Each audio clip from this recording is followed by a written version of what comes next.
Doing commission work sounds really exciting, but for some artists, they end up stopping doing it because Denise Philipbar asks, I would love to know how to develop a base for more commission work. That's it. that's a great question. And sometimes people don't know that artists are open and interested in doing commission work, whether you're a painter, sculptor, whatever type of work you're making. That could be something that you have on your website.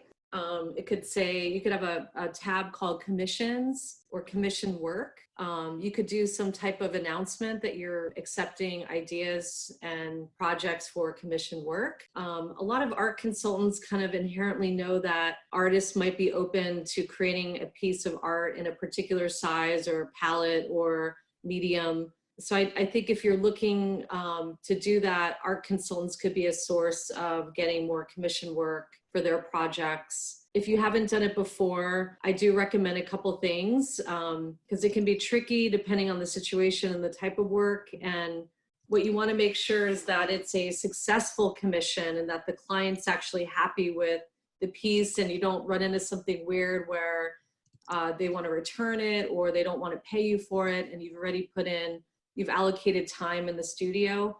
So I would recommend that you get at least 50% deposit down on a piece of art if you're doing a commission.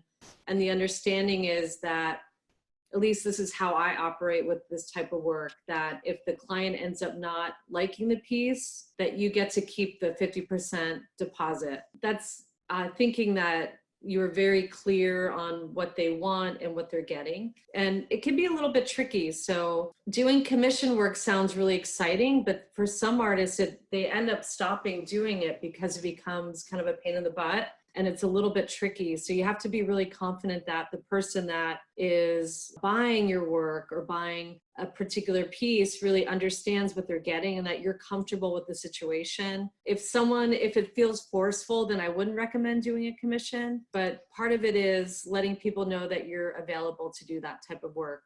And it sounds very simple, but how would someone know if you were available to do commission work? They would see it somewhere, whether it was an announcement or on your website, or if you did a commission, you might share it on social media and then remind people that you're open to doing that. So hopefully some of those ideas are helpful.